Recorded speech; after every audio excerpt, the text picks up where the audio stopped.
எண் 14 6ஆம் வகுப்பு A2 பிரிவை சேர்ந்த முகமது சலீம் நம்முடன் பேச வந்திருக்கிறார்.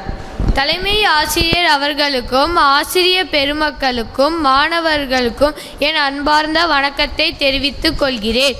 இன்று நான் பேச எடுத்துக்கொண்ட தலைப்பு நேர்மைக்கு கிடைத்த பரிசு. நேர்மை என்றால் என்ன? நேர்மை என்ற சொல்லுக்கு 3 வித பண்புகள் உள்ளன. 1.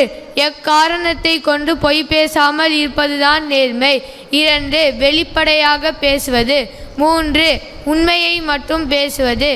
இத்தலைப்பை ஒரு எடுத்துக்காட்டுடன் விளக்குகிறேன். ஒரு ஊரில் வளவனும் அவனது தாத்தா அருளப்பரும் வாழ்ந்து வந்தனர்.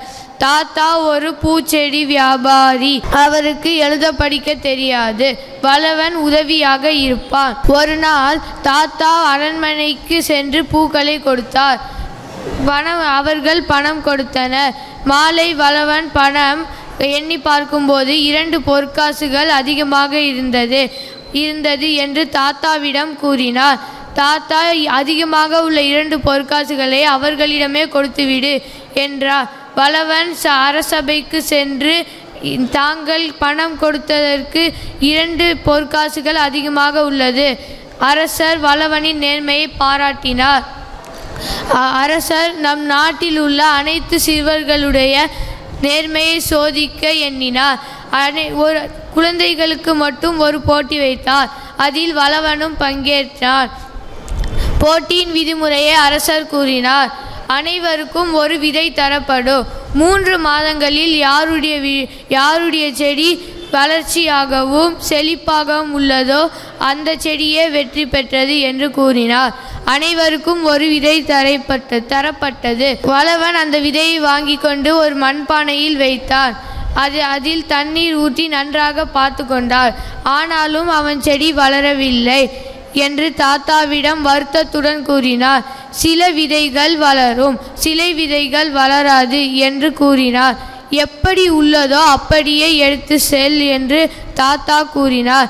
3 மாதங்களுக்கு பிறகு அனைத்து குழந்தைகளும் சபைக்கு சென்றனர். அரசர் அனைவரது செடியையும் பார்த்தார். வளவனுடைய செடி மட்டும் வளரவில்லை. அரசர் வளவனை நோக்கி, ஏன் உன் செடி மட்டும் வளரவில்லை என்று கேட்டார். அரசே, நான் என் செடியை நன்றாக பார்த்து கொண்டேன், ஆனால் என் செடி வளரவில்லை, என்னை மன்னித்து விடுங்கள் என்று கூறினார். சிறிது நேரம் கழித்து அரசர் வெற்றியாளரை அறிவித்தார். வெற்றியாளர் வளவன் என்று கூறினார். சபையில் சிறிது நேரம் சலசலப்பு ஏற்பட்டது. அரசர் ஏன் வளவனை வெற்றியாளர் என்று கூறுகிறார்?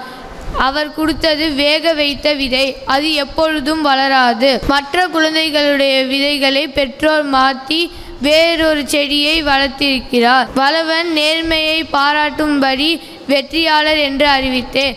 வளவனுக்கு பரிசுகள் வழங்கினர். நேர்மையாக நடந்து கொண்டால் எப்பொழுதும் வெற்றியை தேடித்தரும்.